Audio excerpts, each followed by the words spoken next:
सहनावतु सहनौ भुनक्तु सह वीर्यं करवावहै तेजस्विनावतीतमस्तु मा विद्विषावहै।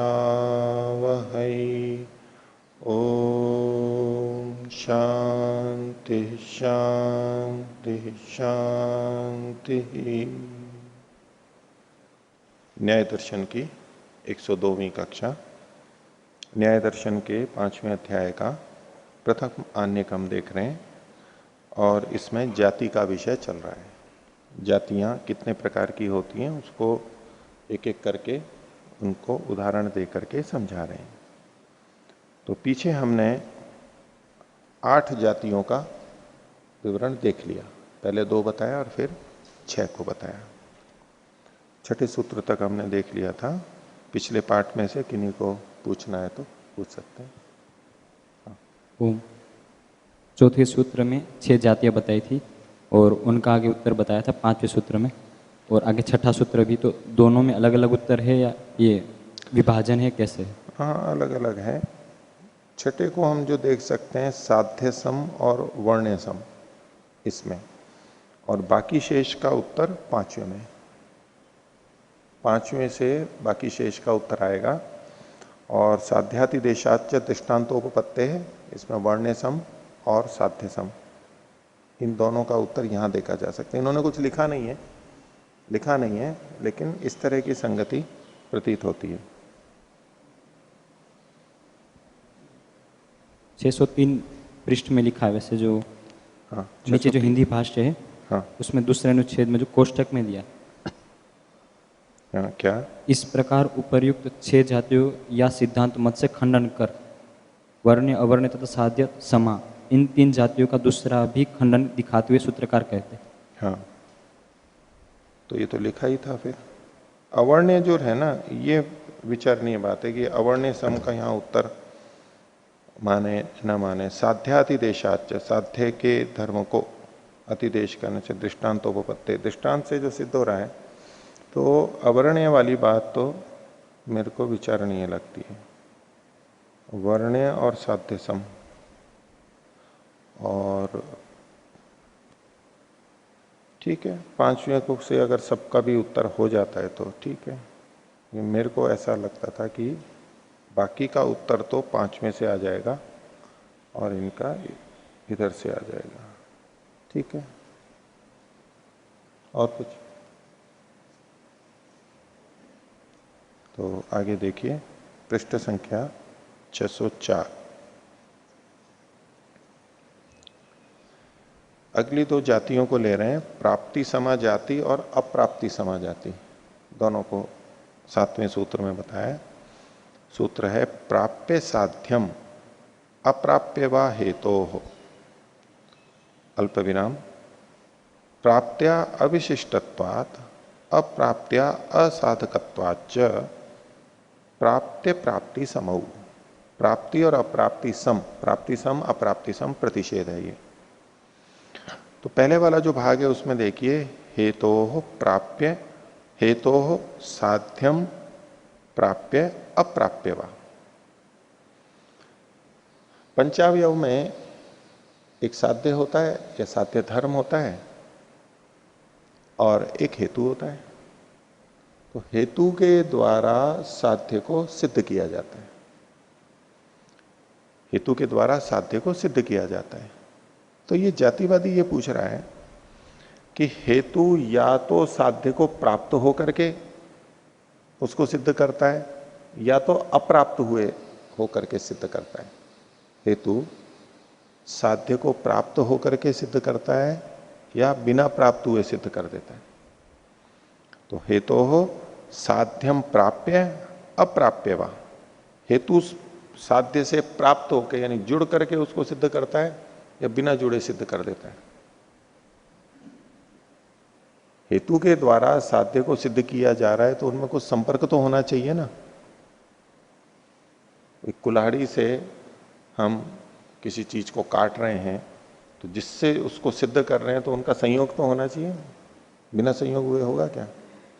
ना तो प्राप्त होकर के करेगा, तो प्राप्त होकर करेगा तो भी दोष दिखा रहा है जातिवादी, और बिना प्राप्त हुए हो रहा है तो भी दोष दिखा रहा है। वो आगे बताएंगे। तो हेतु साध्य को या तो प्राप्त होकर के सिद्ध करेगा या अप्राप्त होकर सिद्ध करेगा, दो ही बातें हैं। तो अगर प्राप्त होकर करता है तो ये खंडन कर रहा है प्राप्त्या अविशिष्टत्वात्। अगर प्राप्ति से कर रहा है तब तो वो साध्य के से अविशिष्ट हो जाएगा, साध्य से अविशिष्ट हो जाएगा, उससे विशेष नहीं रहेगा, वो तो साध्य जैसा ही बन जाएगा। वो तो अगर प्राप्त होके करेगा तो वो भी साध्य जैसा ही बन जाएगा। जैसे कि धुएं से अग्नि का अनुमान करते हैं, ठीक है? तो धुआं तो है, धूम तो है हेतु, और साध्य है अग्नि। ये पर्वत पे अग्नि है, अग्नि हमारा साध्य है। तो धुएं से अग्नि का ज्ञान होता है तो धुआं अग्नि को प्राप्त होकर के अग्नि को सिद्ध करता है या बिना प्राप्त हुए सिद्ध करता है? तो अब पहला पक्ष लीजिए, यदि धुआं अग्नि को प्राप्त होकर के सिद्ध कर रहा है तो धुआं कहां पहुंच जाएगा? जहां पर अग्नि है वहीं तो पहुंचेगा, तभी तो प्राप्त होगा, संयुक्त होगा उससे। और हमारे को दूर से अग्नि दिख ही नहीं रही है और धुआं भी अग्नि के पास ही पहुंच गया है, तो हम ऐसे धुएं से जो अग्नि को प्राप्त हो गया है अग्नि को सिद्ध कर सकते हैं क्या? जैसे अग्नि न दिखाई देने से हमारा साध्य है, ऐसे धुआं भी दिखाई न देने से साध्य ही बन जाएगा, वो सिद्ध नहीं कहलाएगा। अगर धुआं भी अग्नि के वो प्राप्त कर जाए तो जैसे अग्नि साध्य है ज्ञात न होने से, असिद्ध होने से, ऐसे धुआं भी हमारी पहुंच से बाहर होगा, तो वो भी क्या हो जाएगा? साध्य हो जाएगा। प्राप्त्या अविशिष्टत्वात्, अविशिष्ट हो जाएगा, साध्य के समान हो जाएगा। तो फिर तो ये आपने जो हेतु दिया है वो गलत है। अगर हेतु साध्य के पास जाकर के उसको सिद्ध करता है तो फिर तो ये हेतु भी साध्य के समान हो जाएगा, तो वो भी साध्य हो जाएगा, तो वो फिर सिद्ध नहीं कर पाएगा, क्योंकि हेतु तो सिद्ध होना चाहिए, वो सिद्ध नहीं कर पाएगा उसको। तो प्राप्त्या अविशिष्टत्वात्। और अप्राप्त्या बोले कि अगर उसको प्राप्त नहीं कर रहा है तो बोले असाधकत्वाच्च, तो बिना प्राप्त हुए तो सिद्ध कर ही नहीं सकता है उसको। अब चिमटे से हमारे को कोयला पकड़ना है और चिमटा बोले कोयले तक पहुंचेगा ही नहीं, और बोले पकड़ लोगे, कैसे कैसे पकड़ लोगे? बिना प्राप्त हुए कैसे पकड़ सकते हो आप उसको? प्राप्ति तो चाहिए वहां पर। इससे उसको सिद्ध कर रहे हो, झाड़ू से फर्श की सफाई कर रहे हो तो झाड़ू को फर्श पे प्राप्त तो होना पड़ेगा ना, तभी तो सिद्ध करेंगे। तो बिना प्राप्त हुए तो वो सिद्ध नहीं हो पाएगा, प्राप्त होगा तो वो उसी जैसा हो जाएगा, अविशिष्ट हो जाएगा। इस तरह से वो खंडन कर रहा है दोनों का। तो ऐसा होने पर प्राप्ति अप्राप्ति समूह, प्राप्ति को आधार बना करके खंडन कर देना ये जाती है, इस तरह से खंडन नहीं हुआ जाता है। और बिना प्राप्ति होने पर भी खंडन कर देना तो ये अप्राप्ति सम प्रतिषेध कहलाएगा, अप्राप्ति समाजाति कहलाएगा। अब ये खंडन ऐसा है जो कोई सा भी पंचावय हो, कहीं भी सब जगह एक ही जैसा लगेगा, प्राप्ति या अप्राप्ति। कहीं घट रहा होगा तो बोल देगा, वहां पर ऐसा करके खंडन कर देगा, केवल खंडन करने के लिए खंडन कर रहा है ये। अब इसमें हेतु आदि में दोष नहीं दिखा रहा है ये कुछ, ये दृष्टांत में कोई दोष नहीं, पंचावयों में सीधे सीधे कोई दोष नहीं दिखा रहा है, पंचावयों में अलग तरह का दोष दिखा रहा है ये। उसको भी प्राप्त और अप्राप्त करके ये दो जातियां यहां पर बताई। भाष्य देखिए, हेतु प्राप्य व साध्यम साधयेत अप्राप्य व। हेतु है वह साध्यम साध्य को प्राप्य व साधयेत, उसको प्राप्त होकर सिद्ध करेगा, अप्राप्य व अथवा बिना प्राप्त हुए सिद्ध करेगा। दो ही बातें हो सकती हैं। पूछा उसने तो कहा कि न तावत प्राप्य, स्वयं ही बोल रहा है पूर्व पक्षी कि प्राप्त होकर के तो सिद्ध कर नहीं सकता, न तावत प्राप्य। क्यों? प्राप्त्याम अविशिष्टत्वाद असाधका, प्राप्त होने पर, प्राप्त्याम जो है ये सप्तमी है, सती सप्तमी, प्राप्त होने पर, तो अविशिष्ट होने से वो असाधक हो जाएगा। जो हेतु था, हेतु साध्य से विशिष्ट होता है। क्या विशिष्टता होती है? ये जो साध्य धर्म होता है वो तो सिद्ध करने योग्य होता है, और हेतु जो है वो सिद्ध होता है। ये वो साध्य होता है, ये साधक होता है। लेकिन जब साधक हेतु अविशिष्ट हो जाएगा, यानी साध्य हो जाएगा, तो साध्य साध्य को क्या सिद्ध करेगा? अविशिष्ट होने से असाधक बन जाएगा। हेतु वैसे तो साधक होता है, लेकिन साध्य के समान होने से, अविशिष्ट होने से वो असाधक हो जाएगा, साधक नहीं रह पाएगा। तो बोले आपकी बात सिद्ध नहीं हो जाएगी, आपकी बात तो खंडित हो गई, निषेध कर दिया। आगे, द्वयोर विद्यमानयो हो प्राप्त सत्याम, क्यों हो सक ऐसा नहीं होगा? तो बोल रहे हैं द्वयोर विद्यमानयो प्राप्त सत्याम, और दोनों के विद्यमान होने पर, जो दो विद्यमान है उनके प्राप्त सत्याम, प्राप्त होने पर, किम कस्य साधकम साध्यम वा, कौन किसका साधक होगा, कौन किसका साध्य होगा ये पता नहीं। दोनों ही अग्नि से धुएं को सिद्ध करें या धुएं से अग्नि को सिद्ध करें, साध्य साधक भाव ही नहीं रहेगा उसमें। ऐसे करके प्रश्न उठा करके खंडन किया। आगे कहते हैं अप्राप्य साधकम न भवति, और हेतु बिना प्राप्त हुए साधक हो नहीं सकता है। अप्राप्य साधकम न भवति, ये अप्राप्ति सम को बता रहे हैं। उदाहरण के लिए कहा न अप्राप्त प्रदीप प्रकाशयति, प्रदीप अगर वहां पर प्रकाश प्राप्त नहीं है उस जगह पे, उस कमरे में, तो वस्तुओं को प्रकाशित नहीं करता है। तो प्रदीप जो है वो हेतु की तरह से है, वो साधक है, प्रकाशक है, हेतु भी प्रकाशक होता है। तो जब तक प्राप्त नहीं होगा तब तक कैसे उसको सिद्ध कर पाएगा? तो न अप्राप्त प्रदीप प्रकाशयति, ये अप्राप्ति का हुआ। तो इसी को अंतिम रूप में बोल रहे हैं प्राप्त्या प्रत्यवस्थानम प्राप्ति समा, प्राप्ति से जो खंडन किया जा रहा है, प्रत्यवस्थान किया जा रहा है, उसको प्राप्ति सम प्रतिषेध कहेंगे। और अप्राप्त्या प्रत्यवस्थानम, अप्राप्ति के को कथन करते हुए खंडन किया जा रहा है, तो उसको अप्राप्ति सम प्रत्यवस्थान कहेंगे। दोनों तरह से खंडन का, ऐसा मानो तो भी खंडन, ऐसा मानो तो भी खंडन। बोले पूछ रहा है कि आप ही बताओ कि प्राप्ति से होगा या अप्राप्ति से होगा?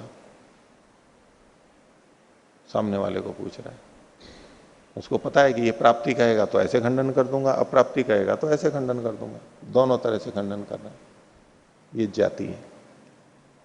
आगे अनयोर उत्तरम, इन दोनों का उत्तर दिया जा रहा है। ऐसा कोई कहे, इस तरह से कोई खंडन करने लगे, तो उसका उत्तर कैसे देंगे? तो 8वां सूत्र है घटादि निष्पत्ति दर्शनात् अल्प विराम पीड़ने च अभिचाराद अप्रतिषेध। दोनों का अलग अलग उत्तर दिया यहां पर। घटादि निष्पत्ति दर्शनात्, घड़े आदि की उत्पत्ति के देखे जाने से। घड़े आदि की उत्पत्ति कैसे होती है? प्राप्त होने पर ही होती है। घड़े को बनाने वाला मिट्टी, चाक, ये सब है, इनसे घड़ा बनता है। तो ये सब आपस में प्राप्त होते हैं तभी तो बनता है घड़ा। प्राप्त नहीं हो, अकेले अकेले पड़े हो, तो घड़ा नहीं बनेगा। बोले प्राप्ति से भी होता है। तो घटादि निष्पत्ति दर्शन, घड़े आदि की उत्पत्ति के देखे जाने से, ये प्राप्ति का उत्तर है। और पीड़ने च अभिचारात, पीड़न दूसरे को कष्ट देने में, अभिचार से भी कष्ट दे सकते हैं दूसरे को, दूरी से, बिना पास गए।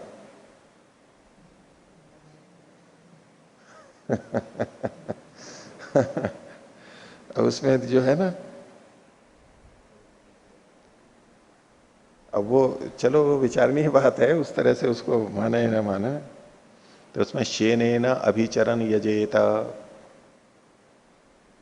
अभिचार कर्म जो मानते हैं, जिसको सामान्य भाषा में मारण, मोहन, उच्चाटन आदि बोलते हैं, तो उसमें वहां जाकर के थोड़ा ना मारते हैं दूसरे को, बिना प्राप्त हुए भी दूसरे का अहित करते हैं, ऐसा जो प्रचलित है। अथवा इसको वैसा उदाहरण दे तो भाई हम किसी को जाकर के मारें, तो वहीं जाकर के मारने की जरूरत है, हम यहीं से भी मार सकते हैं, यहां से भी मार सकते हैं, हमारे पास गोली हो, पत्थर हो, तो दूर से भी मार सकते हैं हम, प्राप्त हुए बिना भी मार सकते हैं उसको। तो प्राप्ति से भी हो सकता है, अप्राप्ति से भी हो सकता है, यहीं बैठे बैठे। आजकल तो मिसाइलें छोड़ दी जाती हैं इतनी दूर से, अंतर महाद्वीपीय बड़ी बड़ी दूर तक। तो कैसे भी, तो अभिचार से भी पीड़न होता है। तो यानी बिना प्राप्त हुए भी कार्य होता है, प्राप्त होकर के भी होता है, अप्राप्त भी होता है, दोनों तरह से होता है। तो आप यूं क्यों कर रहे हो कि प्राप्त होगा तो भी खंडन और अप्राप्त होगा तो, दोनों तरह से देखा जाता है। इसलिए अप्रतिषेध, आपका खंडन ठीक नहीं है। भाष्य देखिए, उभयथा खलु अयुक्त प्रतिषेध अल्प विराम, दोनों ही तरीके से आपका प्रतिषेध गलत है। प्राप्ति और अप्राप्ति जो दो तरीके बताए आपने, दोनों से ही खंडन करना अयुक्ति संगत है। क्यों कि कर्तृकरणाधिकरणानि प्राप्य मृदम घटाधिकार्यम निष्पादयंती, ये पहले वाला भाग है। कर्तरी मतलब कर्ता, बनाने वाला, करण मतलब जो भी साधन है, और अधिकरणानी, अधिकरण जो आधार है, पृथ्वी आदि या जो भी नीचे जिस पे सारी चीजें रखी जाएंगी, ये सब चीजें मृदम प्राप्य, मिट्टी को प्राप्त होकर के, मिट्टी से संयोग करके, घटादि कार्यम निष्पादयंती, घड़े आदि को उत्पन्न कर देते हैं। तो प्राप्त होने पे कोई किसी को सिद्ध कर न कर सके ऐसी तो बात नहीं है, प्राप्त होकर के भी सिद्ध किया जाता है। और अभिचाराच पीड़ने सती, और अभिचार से पीड़न होने पर दृष्टम अप्राप्य साधकत्व में थी, बिना प्राप्त हुए भी साधकत्व देखा जाता है, दूर से ही कर देता है बिना प्राप्त हुए। जैसे कि हम दूर से बैठे बैठे रिमोट से अपने दूरदर्शन को, टेलीविजन को चला लेते हैं, यंत्रों को चला लेते हैं बिना प्राप्त हुए। हमारे को वहां जाने की आवश्यकता नहीं है, वहीं जा करके उसका बटन को घुमाएं, बिना बिना जाए भी हम चला लेते हैं, बिना प्राप्त हुए भी। इस तरह से दोनों तरह से देखा जाता है। तो इति द्वाभ्याम सूत्राभ्याम प्राप्ति अप्राप्ति समजाति द्वय प्रकरणम।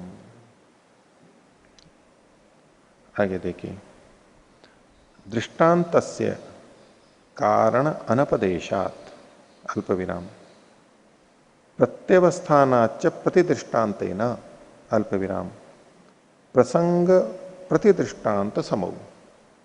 दो जातियां हैं यहां पर, दो प्रतिषेध हैं, एक तो प्रसंग समा जाति और एक प्रतिदृष्टांत समा जाति। प्रसंग और प्रतिदृष्टांत। तो प्रसंग में क्या होगा, तो सूत्र का पहला भाग है दृष्टांतस्य कारण अनपदेशात। वादी ने पंचावय प्रस्तुत किया, उसमें दृष्टांत दिया था। तो प्रतिवादी कहता है इस दृष्टांत की सिद्धि का तो कोई कारण आपने बताया ही नहीं। ये जो दृष्टांत दिया ये कैसे सिद्ध हो रहा है, इसका तो कोई कारण आपने बताया ही नहीं। साध्य की सिद्धि के लिए तो ठीक है दृष्टांत दे दिया, लेकिन दृष्टांत की सिद्धि के लिए तो आपने कुछ कहा ही नहीं।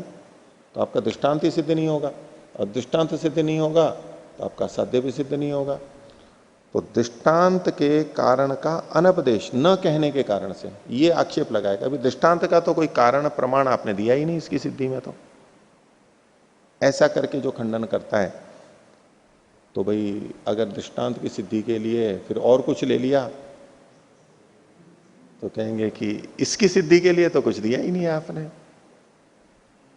इसको ये प्रसंग खड़ा कर देता है, कर देने पर भी फिर एक नया प्रसंग खड़ा करता है, ये तो किया ही नहीं आपने, वो और कर दिया तो ये तो किया ही नहीं आपने। इस तरह से जो खंडन करेगा, मूल पंचावयों का खंडन नहीं कर रहा है वो, इधर जाकर के यूं खंडन कर रहा है, ये भी एक जाति है, इसको प्रसंग समा जाति का, इसे प्रसंग उपस्थित कर देता है। और दूसरा है प्रतिदृष्टांत। एक तो होता है दृष्टांत और एक प्रतिदृष्टांत, यानी विपरीत दृष्टांत को प्रस्तुत करके खंडन कर रहा है, प्रतिषेध कर रहा है। इसको प्रतिदृष्टांत प्रतिषेध कहेंगे, प्रतिदृष्टांत समा जाति। तो उसके लिए सूत्र का दूसरा भाग था प्रत्यवस्थानाच प्रतिदृष्टांतेन, प्रतिदृष्टांत के द्वारा प्रत्यवस्थान करने से, खंडन करने से। कैसे है वो निदर्शन भाष्यकार दे रहे हैं। देखिए, साधनस्यापि साधनम वक्तव्यम, साधन का भी साधन आपको कहना चाहिए। वैसे तो साधन हेतु के रूप में हम बोलते हैं, हेतु की दृष्टि से, पर यहां दृष्टांत वाला अधिक संगत है। दृष्टांत भी एक तरह का साधन ही है, तो दृष्टांत का भी दृष्टांत नहीं, साधन का भी साधन, साधन मतलब जो सिद्ध करने वाला है, साधन जो है उसका भी साधन, साधन मतलब हेतु, कारण, प्रमाण, वक्तव्यम इति प्रसंगेन प्रत्यवस्थानम, ऐसा आपको वक्तव्यम, साधनम वक्तव्यम, आपको साधन कहना चाहिए, ऐसा प्रसंग करके प्रत्यवस्थान करने को प्रसंग सम प्रतिषेध कहते हैं। तो लगातार बना ही रहेगा और खंडन कर ही सकता है।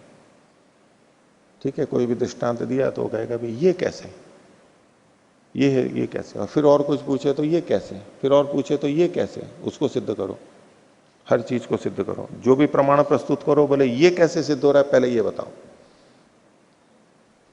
कोई भी प्रमाण दिया तो बोले इस प्रमाण को सिद्ध करके बताओ, और उस प्रमाण को सिद्ध करने के लिए जो भी प्रयोग करेंगे फिर बोलेंगे कि इसको सिद्ध करके बताओ। ऐसे ही करता चला जाएगा। ये प्रसंग सम हो गया। आगे देखिए, हाँ, इसका निदर्शन कर रहे हैं। क्रिया गुण, क्रिया हेतु गुण योगी क्रियावान लोष्ट इति हेतुर्नापदिश्यते। वादी ने पंचावयव प्रस्तुत किया, आत्मा क्रियावान है, या तो यूं करिए इसमें क्रिया हेतु गुण, क्रिया के हेतु गुण संयोग गुण वाला उससे युक्त जो लोष्ट है वो क्रियावान है। ये दृष्टांत दिया था आत्मा को क्रियावान सिद्ध करने के लिए, ये हेतु धर्म को लोष्ट में बताते हुए और उसको क्रियावान कहा था। तो इसमें कहा इति हेतु न व्यपदिश्यते, बोले इसमें आपने कोई हेतु नहीं दिया। लोष्ट के बारे में कह रहे हैं, इसमें तो आपने कोई हेतु नहीं दिया कि वो क्रियावान है। न च हेतु मंत्रेण सिद्धिरस्ति, हेतु के बिना तो सिद्धि ही नहीं होती। दृष्टांत की सिद्धि के लिए आपने कोई हेतु नहीं दिया।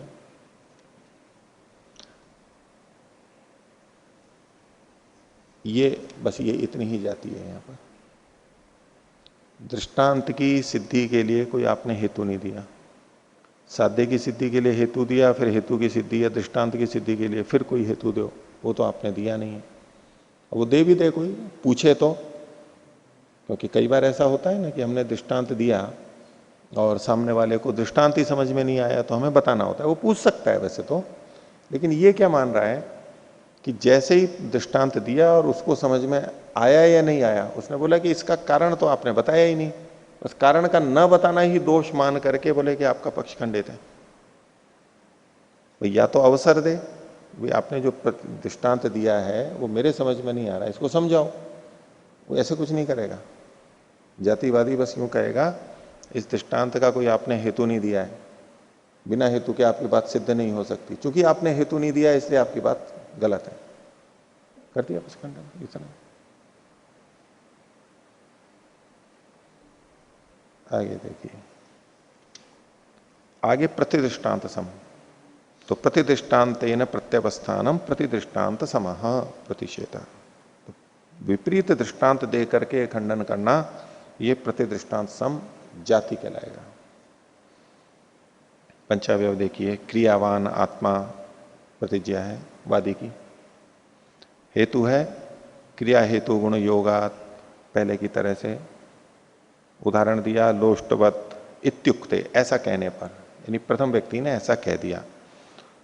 प्रतिदृष्टांत उपादीयते, प्रतिवादी प्रतिदृष्टांत लेकर के आ रहा है, उसका ग्रहण करता है। क्या? क्रिया हेतु गुण युक्तम आकाशम, क्रिया हेतु गुण से युक्त जो आकाश है वो निष्क्रिय देखा जाता है। क्रिया हेतु गुण युक्त बता दिया ना यहां पर इसको। अब कौन सा सिद्धांत मानोगे, क्या मानोगे? बस ये कह रहा है ऐसा, इतना ही। यानी संयोग गुण वाला आकाश निष्क्रिय देखा जाता है। आकाश सक्रिय है निष्क्रिय है? आकाश विभू होने से निष्क्रिय ही मानेंगे। वो क्रिया हेतु गुण वाला है, तो क्रिया हेतु गुण युक्त होने से आत्मा क्रियावान है, लोष्ट क्रियावान है, ऐसा जो आप सिद्ध करो। भाई क्रिया हेतु गुण वाला तो निष्क्रिय भी देखा जाता है। संयोग गुण वाला आकाश या परमात्मा निष्क्रिय देखा जाता है।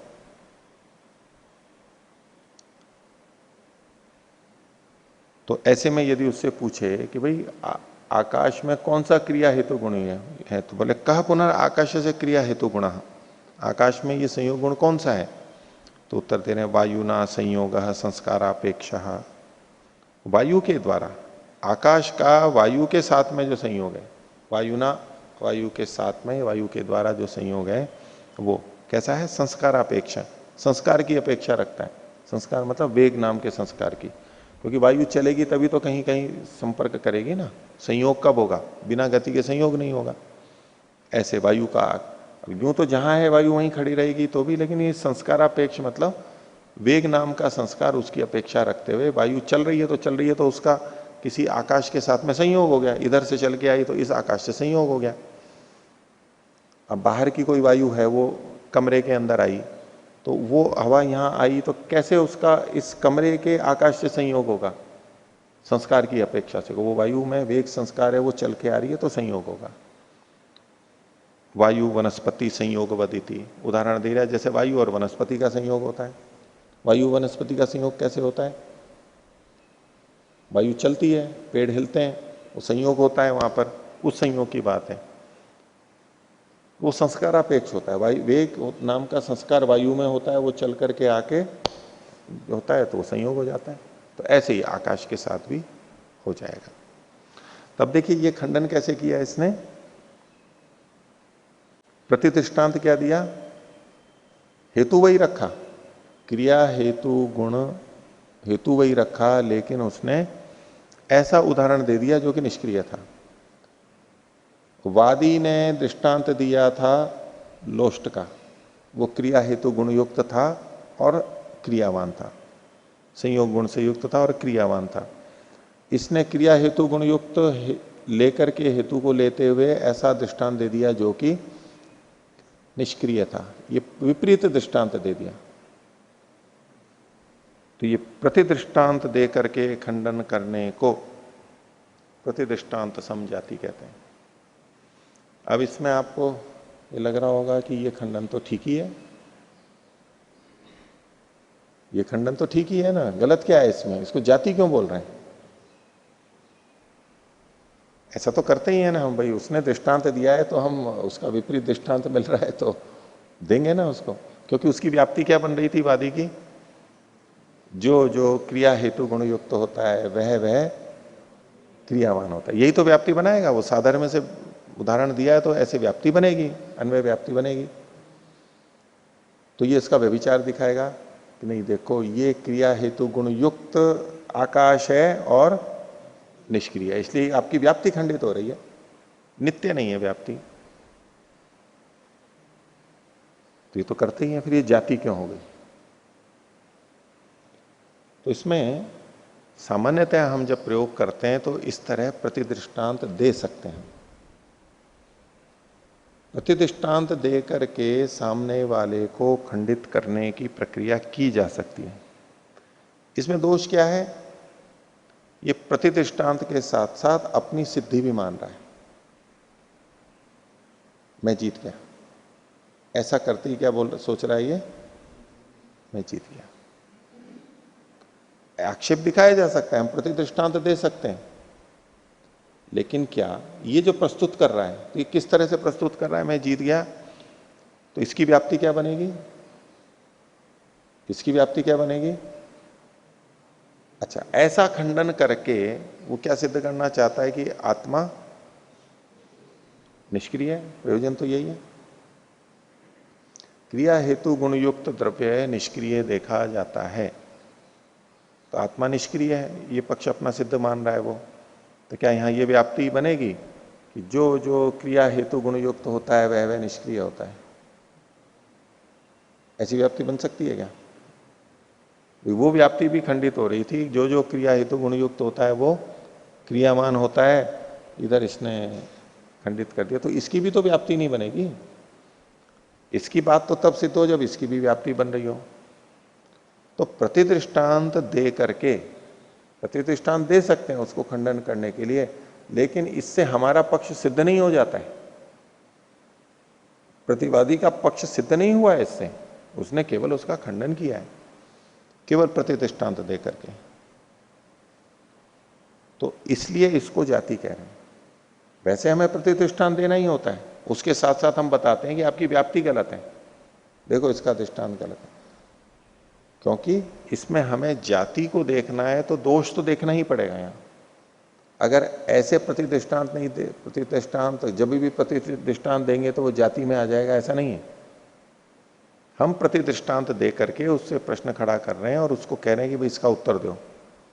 ये प्रतिदृष्टांत प्रस्तुत करने मात्र से उसका खंडन और अपनी विजय मान करके चल रहा है, हो गया, अवसर नहीं दे रहा है उसको उद्धार करने का। और अपनी विजय भी मान रहा है, ऐसा जब प्रस्तुत करता है व्यक्ति, तो ये जातिवादी कहलाता है। तो जाति है इसमें। अपने आप में प्रतिष्ठांत देना, केवल प्रस्तुत करना, ये जाति नहीं कहलाएगा, वो तो करना ही होता है। लेकिन ये क्या है, जाति का मतलब है प्रत्यवस्थान। तो प्रतिष्ठांत से ही दूसरे को खंडित मान लेना और अपने को जीता हुआ मान लेना, ये जो कर रहा है, ऐसा जो मान रहा है, ये जाति है। हाँ, प्रतिष्ठांत हम दे सकते हैं, भाई ये तो ऐसा देखा जाता है, उसको बोलने का अवसर दीजिए, वो क्या उत्तर देता है। और उसका खंडन होगा, हमारी बात तो इससे सिद्ध नहीं हुई, हमारे को हमारी बात सिद्ध करने के लिए अपना पंचावयव देना होगा।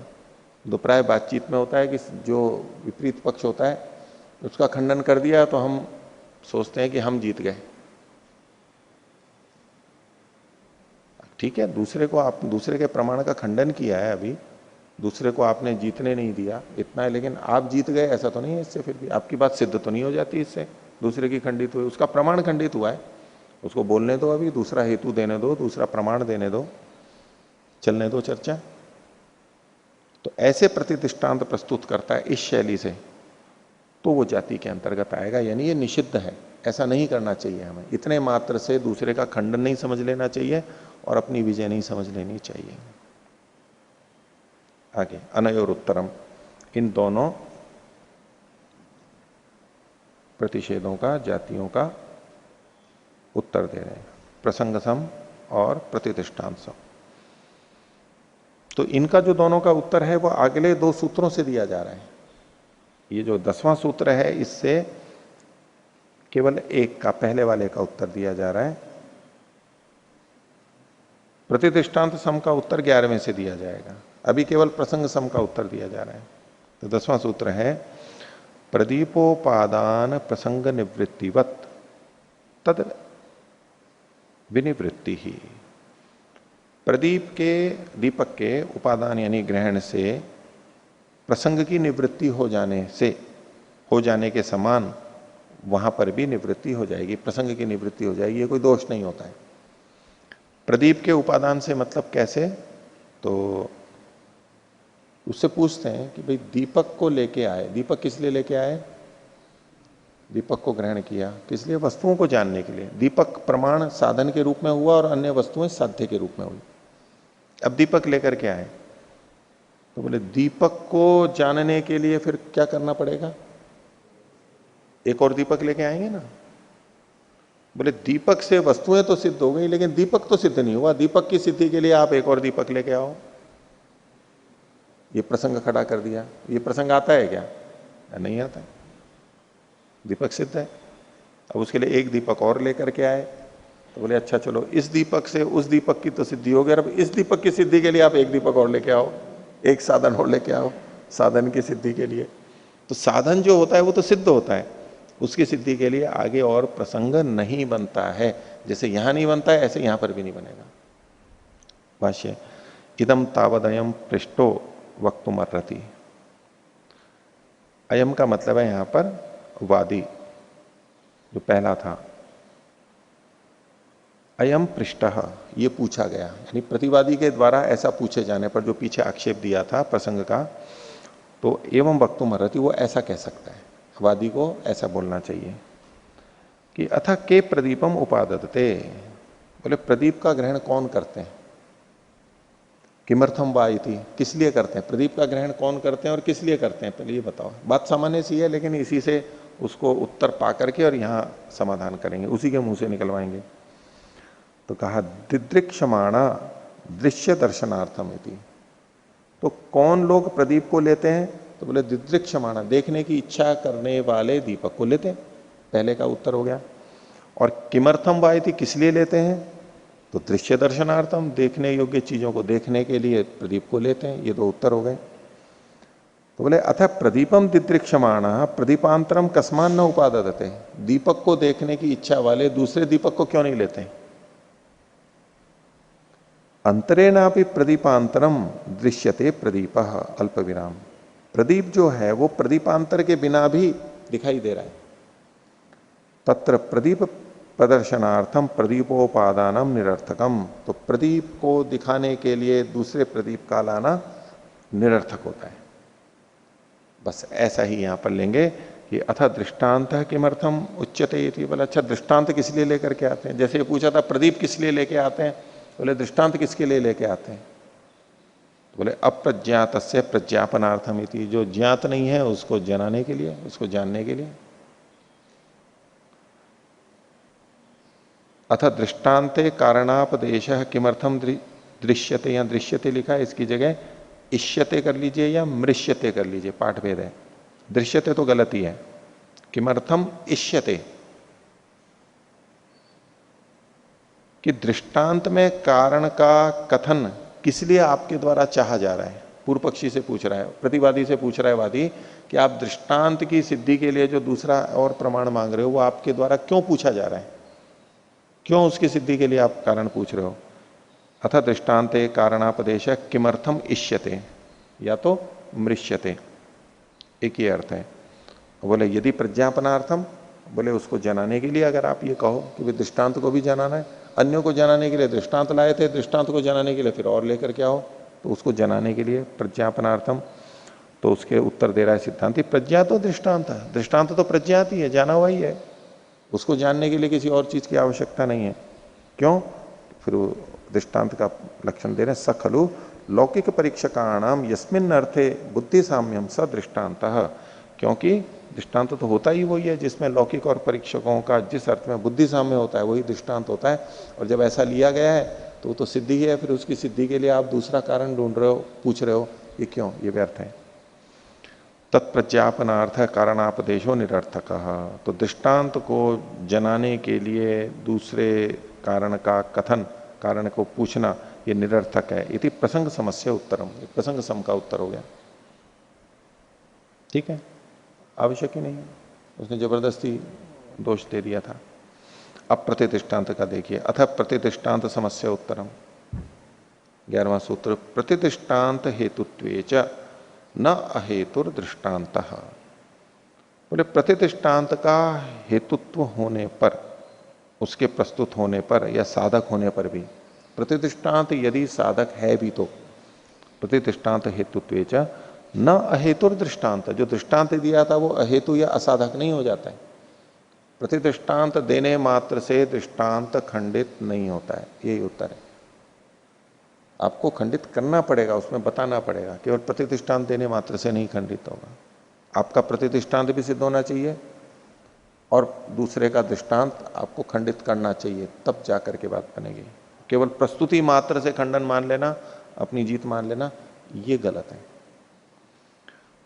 भाष्य देखिए, प्रतिदृष्टान्तम ब्रुवतो न विशेष हेतुर अपदिश्यते। जो प्रतिदृष्टांत बोल रहा है उसके पूर्व पक्षी के द्वारा है, प्रतिवादी के द्वारा कोई विशेष हेतु तो कहा नहीं जा रहा है कि क्यों दृष्टांत से तो सिद्ध नहीं हो रहा है और प्रतिदृष्टांत से उसकी बात, उसकी अपनी सिद्ध हो रही है या इसकी खंडित हो रही है। दृष्टांत से सिद्ध नहीं हो रहा है और प्रतिदृष्टांत से खंडित हो रहा है, उसमें कोई विशेष हेतु तो कहा नहीं जा रहा है, केवल प्रतिदृष्टांत को बोल दिया है उसने। प्रतिदृष्टान्तम ब्रुवतो न विशेष हेतु अपदिश्यते। क्या क्या हेतु नहीं दिया जा रहा है कि अनेन प्रकारेण प्रतिदृष्टांत साधक न दृष्टांत इति, कि क्यों इस प्रकार से प्रतिदृष्टांत तो साधक होगा अपनी बात का और जो दृष्टांत है वो साधक नहीं होगा, इसमें क्या विशेष हेतु है। एवं प्रतिदृष्टांत हेतुत्वे न अहेतुर दृष्टांत इति उपपद्यते। तो इस प्रकार से प्रतिदृष्टांत के हेतु होने पर साधक माना जाए तो प्रतिदृष्टांत हेतुत्वे, कि इसको प्रतिदृष्टांत मतलब यहां पर मात्र शब्द लगा लेना, मात्र प्रतिदृष्टांत देने से प्रतिदृष्टांत के हेतुत्व यानी उसको साधक माना जाने में अहेतुर दृष्टांत, जो दृष्टांत था वो अहेतु हो गया, ये तो हेतु हो गया और वो अहेतु हो गया, इति न उपपद्यते, ये सिद्ध नहीं होता है, इतने से सिद्ध नहीं होता है। सच कथम हेतु न स्यात् यदि अप्रतिषिद्ध, वो कैसे हेतु नहीं होगा, कैसे साधक नहीं होगा यदि वो अप्रतिषिद्ध है। जब तक अभी तक उसका प्रतिषेध नहीं हुआ है दृष्टांत का, साधका स्यादिति, वो अभी भी साधक बना रहेगा। आपको उसको खंडित अलग ढंग से करना पड़ेगा।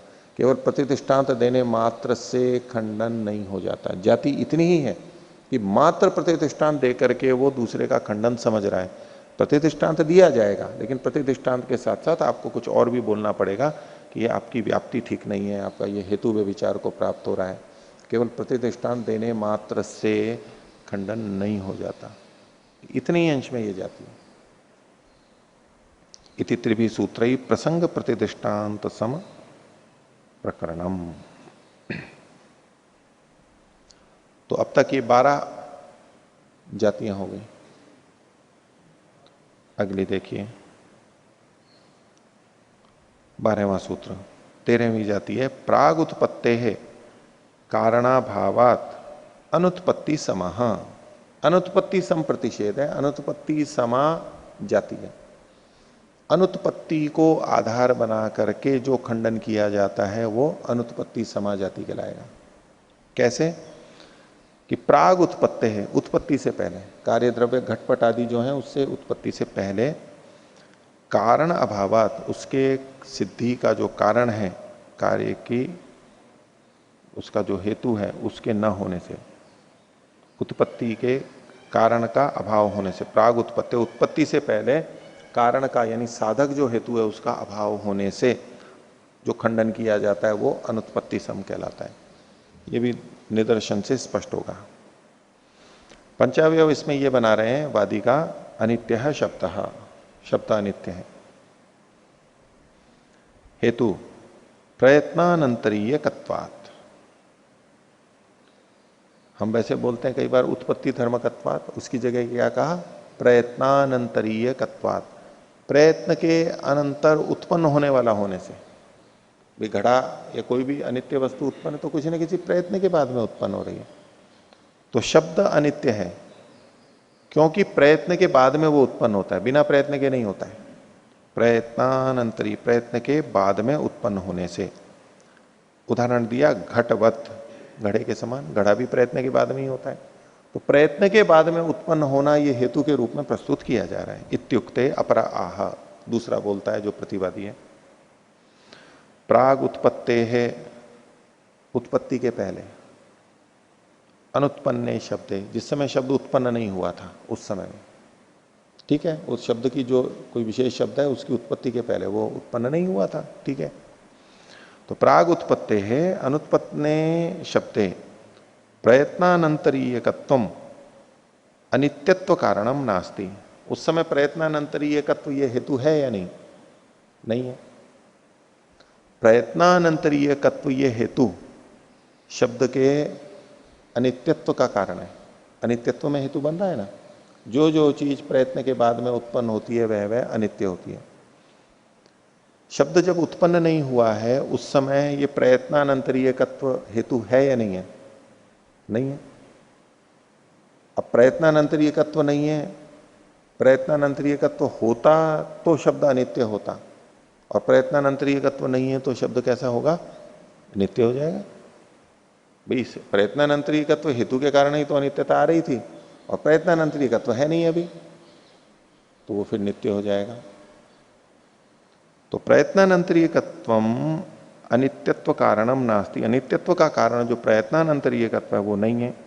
और तदभावात, उसका कारण का अभाव होने से, सूत्र में जो है ना कारणाभावात मतलब हेतु का अभाव होने से, प्रयत्नानंतरीयकत्व जो कारण या हेतु है उसका अभाव होने से तदभावात नित्यत्वम प्राप्तम, शब्द का नित्यत्व प्राप्त हो जाएगा। और नित्य से जो उत्पत्ति नास्ति, और जो नित्य है उसकी उत्पत्ति नहीं होती है। तो इस प्रकार अनुत्पत्त्या प्रत्यवस्थानम, अनुत्पत्ति के आधार पे खंडन करना, ये अनुत्पत्ति सम, अनुत्पत्ति सम प्रतिषेध है, अनुत्पत्ति समा जाति है। आगे बात से कैसे खंडन किया? भी शब्द का अनित्यत्व किस तरह से सिद्ध कर रहा था वो? प्रयत्नानंतरीयकत्व की, प्रयत्नानंतरीयकत्वात्। अब जब प्रयत्नानंतरीयकत्वात् हेतु होगा तभी तो बात सिद्ध होगी, और शब्द की उत्पत्ति के पहले प्रयत्नानंतरीयकत्व है ही नहीं, तो हेतु नहीं है तो शब्द का अनित्यत्व भी सिद्ध नहीं हो पाएगा, और अनित्यत्व नहीं होगा तो क्या होगा? नित्यत्व होगा। तो शब्द नित्य हो गया, और नित्य हो गया तो फिर उसकी उत्पत्ति भी नहीं हो सकती। तो आप जो प्रस्तुत कर रहे हो कि शब्द अनित्य है प्रयत्नानंतरीयकत्वात्, ये आपका कथन गलत है।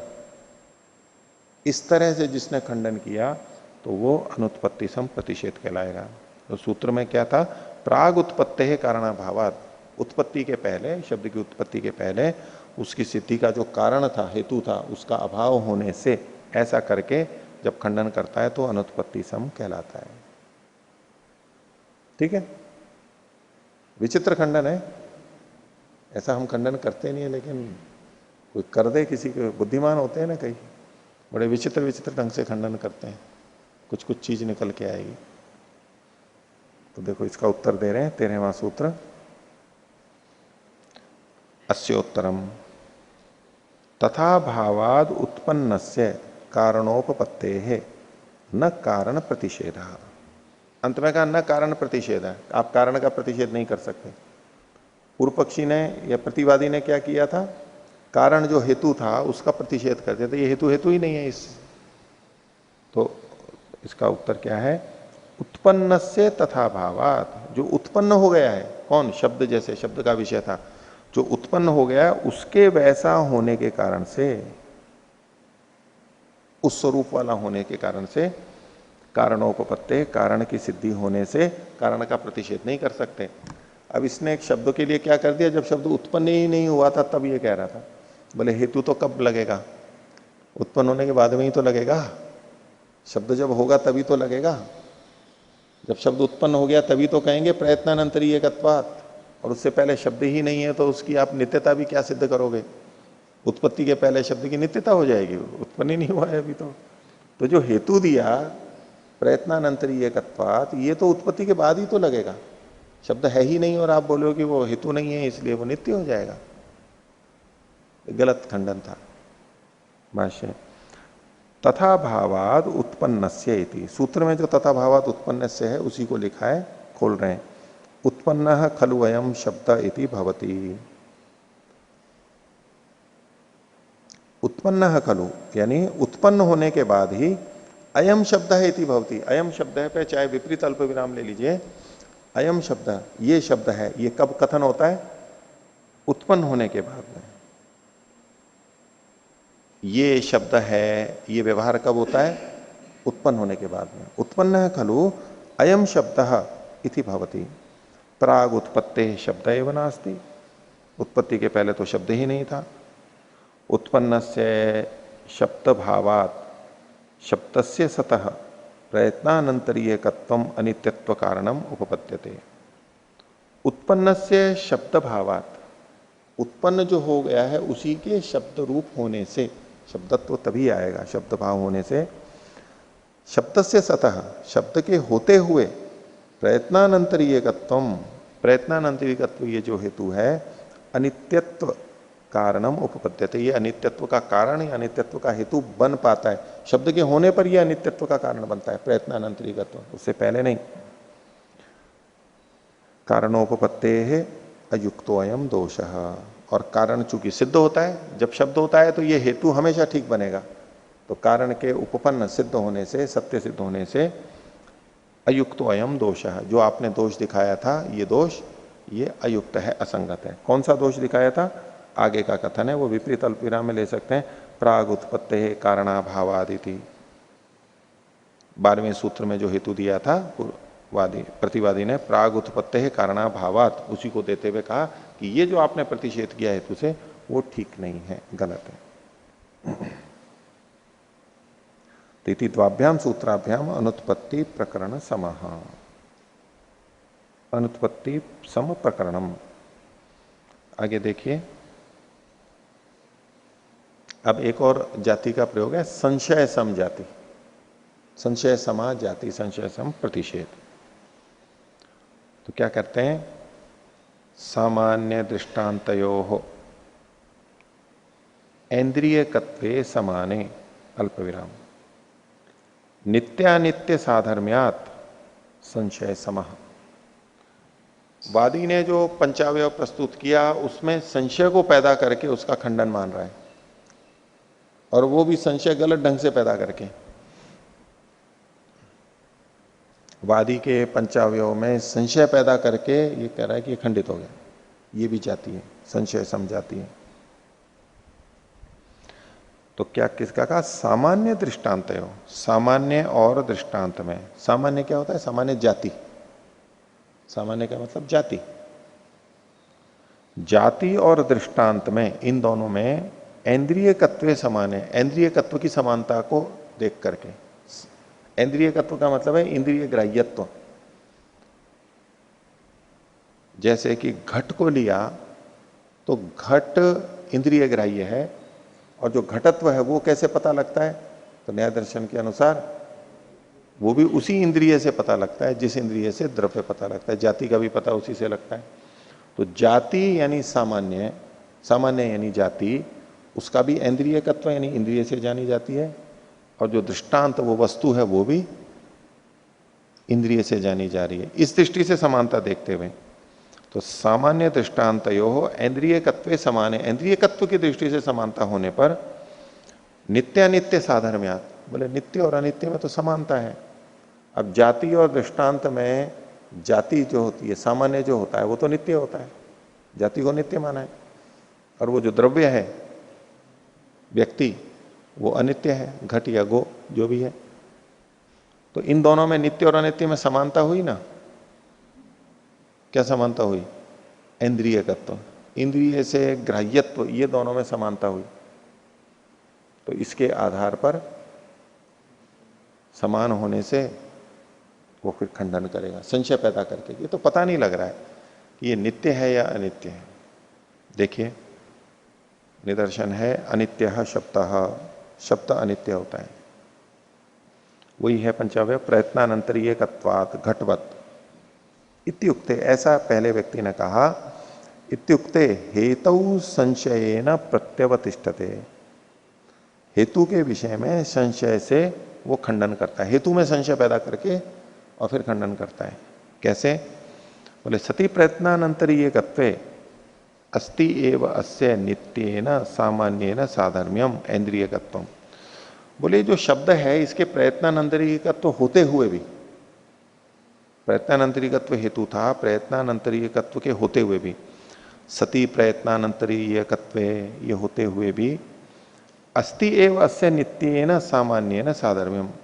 अस्य, अस्य का मतलब अस्य शब्द से, इस शब्द का नित्य सामान्य के साथ में साधर्म्य है। सामान्य क्या हुआ यहां पर? शब्दत्व, जाति। शब्द का नित्य शब्दत्व जाति के साथ में साधर्म्य है, समान धर्मता है। क्या साधर्म्यता है? इंद्रियकत्व, इंद्रिय से जाना जाने योग्य होना। अब देखो शब्द का अनित्यत्व सिद्ध करने के लिए घट का उदाहरण दिया था वादी ने, तो साधर्म्य से ही तो दिया था। प्रयत्नानंतरीयकत्व ये हेतु दोनों में समानता, शब्द में भी और घट में भी। तो वादी समानता दिखाते हुए प्रयत्नानंतरीयकत्व का साधर्म्य दोनों में दिखाते हुए शब्द के अनित्यत्व को सिद्ध कर रहा है। तो ये साधर्म्य मिल रहा है। इसने कहा कि शब्द के साथ में साधर्म्य तो जाति का भी है, शब्दत्व जाति का भी शब्द के साथ साधर्म्य है। क्या साधर्म्य है? इंद्रियकत्व, इंद्रिय से जाना जाने योग्य होना, ये साधर्म्य है। तो अब शब्द का साधर्म्य एक तरफ घट के साथ भी हो गया, प्रयत्नानंतरीकत्व ये साधर्म्य, और दूसरी तरफ इंद्रियकत्व इस हेतु से शब्दत्व के साथ, जाति सामान्य के साथ भी साधर्म्य हो गया। तो बोले शब्द का साधर्म्य तो अनित्य वस्तु के साथ भी है और शब्द का साधर्म्य तो नित्य वस्तु के साथ में भी है। संशय हो गया ना?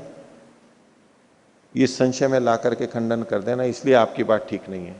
साधर्म्य से होता है, साधर्म्य तो इसके साथ भी है उसका, तो इससे सिद्ध होता है कि इससे आपकी बात सिद्ध नहीं होती और बस इसी से खंडन कर रहा है।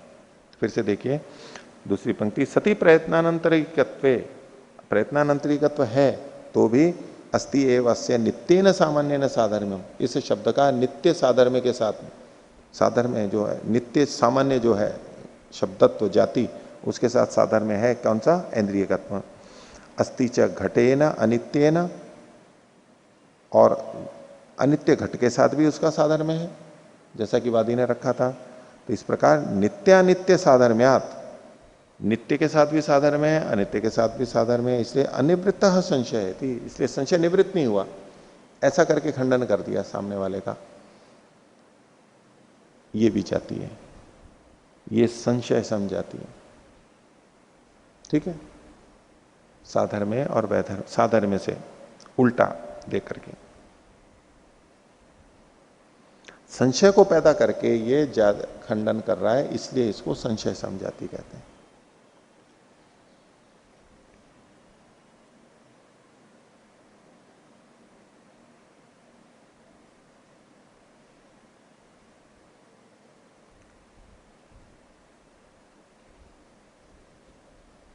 अस्योत्तरम, अब इसका उत्तर दे रहे हैं।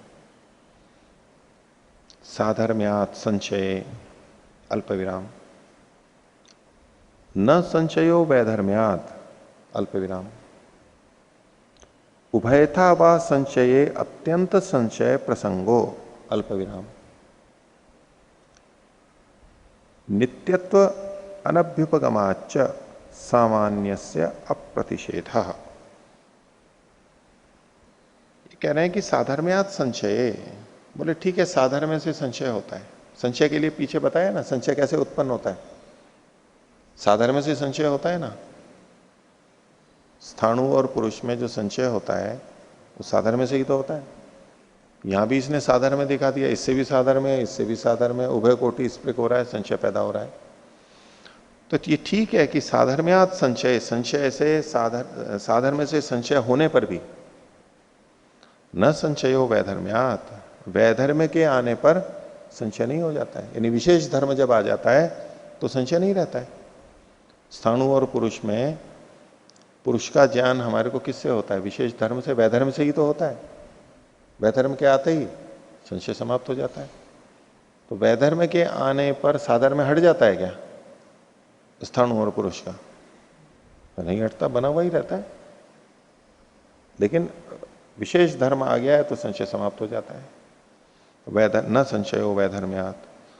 और अगर कोई माने कि दोनों है रहते हैं तो संशय तो बना ही रहना चाहिए। भले ही वैधर्म आ गया है, विशेष धर्म आ गया है, लेकिन सामान्य धर्म साधर्म तो अभी भी बना हुआ है। और आपने कहा था साधर्म से संशय पैदा होता है, तो संशय तो फिर भी बना हुआ रहना चाहिए। कारण के होने से कार्य भी होना चाहिए। तो उभयता व संशय, दोनों के यानी साधर्म और वैधर्म के होने पर भी अगर आप संशय को मानते हो तो अत्यंत संशय प्रसंग, हमेशा संशय बना रहेगा, ये प्रसंग आ जाएगा, दोष आ जाएगा। फिर तो कभी संशय की निवृत्ति ही नहीं होगी, क्योंकि साधर्म कभी भी हटेगा नहीं। जिनके बीच में संदेह है उनका साधर्म कभी भी समाप्त नहीं होगा, और नहीं होगा तो फिर संशय कैसा रहेगा? कभी समाप्त ना होने वाला अत्यंत संशय होगा। ये दोष आएगा, ये प्रसंग आएगा। नित्यत्व अनभ्युपगमाच्च, सामान्य से, सामान्य के नित्यत्व को स्वीकार न करने से अप्रतिषेध है। आपका ये खंडन ठीक नहीं है। नित्यत्व का नहीं, सामान्य का नित्यत्व तो आपको मानना ही पड़ेगा। सामान्य से माने साधर्म्य का अप्रतिषेध होगा। भाष्य देखिए, क्योंकि ये जो सारा प्रतिषेध था ये साधर्म्य के आधार पर ही खंडन कर रहा था, संशय पैदा कर रहा था। साधर्म्य से संशय होता है, तो साधर्म्य और वैधर्म्य वाली बात को, संशय वाली बात कैसे होती है और कब नहीं होती है, उसको उठा करके ये समाधान कर रहा है, उसको बता के। भाष्य देखिए, विशेषाद वैधर्म्यात अवधार्यमाणे अर्थे, विशेष से यानी वैधर्म्य से, विशेष वैधर्म्य से अवधार्यमाणे अर्थे, अर्थ का अवधारण निश्चय कर लेने पर, कैसा निश्चय करने पर? पुरुष है इति, इसको विपरीत अल्प विराम में ले लीजिए। ये पुरुष है, ये निश्चय, यानी स्थाणु और पुरुष के प्रसंग में बोल रहे हैं, ये पुरुष है, ये हमारे को पता लग गया। इति के बाद अल्प विराम, न स्थाणु पुरुष साधर्म्यात संशयो अवकाशम लभते। फिर स्थाणु और पुरुष के बीच का जो साधर्म्य है, उस साधर्म्य से संशय अवसर को प्राप्त नहीं होता है। साधर्म्य होते हुए भी अब संशय का कोई अवसर नहीं है, क्योंकि विशेष धर्म पता लग गया है। एवं इसी प्रकार से वैधर्म्यात विशेषात प्रयत्नानंतरीय कत्वात् अवधार्यमाणे शब्दस्य अनित्यत्वे, इसीलिए जो प्रयत्नानंतरीय कत्वात् है, ये जो हेतु था, ये विशेष हेतु था, इसके दिए जाने पर, इससे निश्चय हो जाने पर, शब्द से अनित्यत्व, शब्द के अनित्यत्व सिद्ध हो जाने पर, फिर नित्यानित्य साधर्म्यात, नित्य यानी तो जाति और अनित्य मतलब घट आदि, वो उसके साधर्म से संशयो अवकाशम न लभते, अब यहां संशय हो ही नहीं सकता है। प्रयत्नानंतरीय तत्व ये विशेष हेतु आ गया है, इससे उसकी अनित्यता सिद्ध है। अब भले ही आप दूसरे से साधर्म में बता करके उसकी संशय पैदा करो, तो अब संशय नहीं हो सकता है इसमें। आगे, यदि वही लभेता, अगर आप मानोगे नहीं फिर भी संशय पैदा होगा, तो यदि वही लभेता तथा स्थाणु पुरुष साधर्म्य अनुच्छेदात अत्यंतम संशय स्यात्, फिर तो स्थाणु और पुरुष के बीच में साधर्म्य का उच्छेद, हटना न होने के कारण से, विशेष धर्म मिल गया है तब भी समान धर्म तो रहते ही हैं, हटते नहीं हैं, तो फिर तो वहां पर अत्यंत संशय होने लगेगा, ये दोष होगा, बोले वहां भी दोष आएगा। और जबकि व्यवहार में ऐसा होता नहीं है, संशय की निवृत्ति हो जाती है हमारे को, सामान्य धर्म रहते हुए भी प्रत्यक्ष का अपलाप आप नहीं कर सकते। गृह्यमाणे च विशेषे नित्यम साधर्म्यम संशय हेतु इति न अभ्युपगम्यते, और ये कह रहे हैं गृह्यमाणे च विशेषे, विशेष के गृहित हो जाने पर, विशेष क्या है, विशेष हेतु जो वादी ने प्रस्तुत किया था, प्रयत्नानंतरीय तत्व, ये नित्यम साधर्म्यम, नित्य जो साधर्म्य था, उनकी जो समान धर्मता सदा ही रहती है, नित्य के साथ में जो साधर्म्य था, वो संशय का हेतु न अभ्युपगम्यते, ये स्वीकार नहीं हो सकता है। पूर्व इसने, प्रतिवादी ने संशय कैसे पैदा किया था, शब्द को तो अनित्य सिद्ध कर रहा था वादी। प्रतिवादी ने कहा कि जाति यानी शब्दत्व के साथ इसका साधर्म्य है, इसलिए ये शब्द नित्य भी हो सकता है, इसलिए हमारे को संदेह हो रहा है। तो बोले अब ये जो साधर्म्य से, समानता से आप नित्यत्व को ला रहे हो, ये अब संशय को उत्पन्न नहीं कर सकता है। यहां पर गृह्यमाणे च विशेषे नित्यम साधर्म्यम संशय हेतु इति, ये जो साधर्म्य है ये संशय का हेतु है, ये न अभ्युपगम्यते, ये स्वीकार किया ही नहीं जा सकता, हो ही नहीं सकता। क्यों? न ही गृह्यमाणे पुरुषस्य विशेषे स्थाणु पुरुष साधर्म्यम संशय हेतुर्भवति। न को अंत में ले लेंगे, गृह्यमाणे पुरुषस्य विशेषे, पुरुष के विशेषता को गृहित कर लेने पर, जान लेने पर, स्थाणु और पुरुष का जो साधर्म्य है, जो कि फिर भी विद्यमान है, वो साधर्म्य संशय हेतु न भवति, संशय का हेतु बनता ही नहीं है। फिर ऐसे ही यहां पर भी नित्य के साथ में, जाति के साथ में साधर्म्य, इंद्रिय तत्व, ये साधर्म्य होते हुए भी ये संशय का हेतु नहीं बनेगा। और संशय नहीं होगा तो हमारी बात खंडित नहीं हुई। आपको खंडित करना है तो दूसरे तरीके से करो, हेतु गलत है, व्याप्ति गलत है, दृष्टांत गलत है, वो सिद्ध करो। उसके बिना जो आपने ये जो संशय पैदा करके और खंडन किया है, ये इसमें ये संशय की बात नहीं है, इसलिए ये जातिवादी को उत्तर दे दिया गया। इति द्वाभ्याम सूत्राभ्याम संशय सम प्रकरणम, संशय सम का प्रकरण समाप्त होता है। आज का पाठ इतना ही रखते हैं। प्रणाम।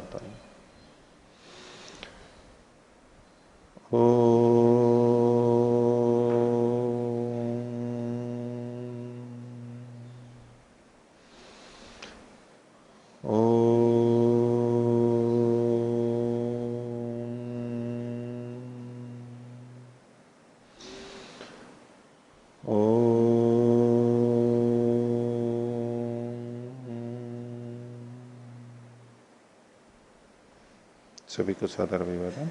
ओम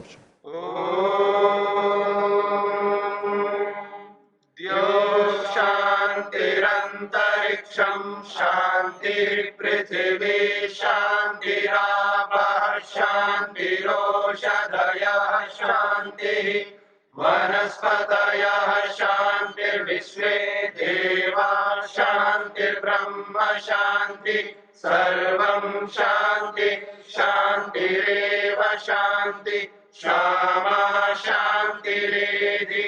ओम शांति शांति शांति।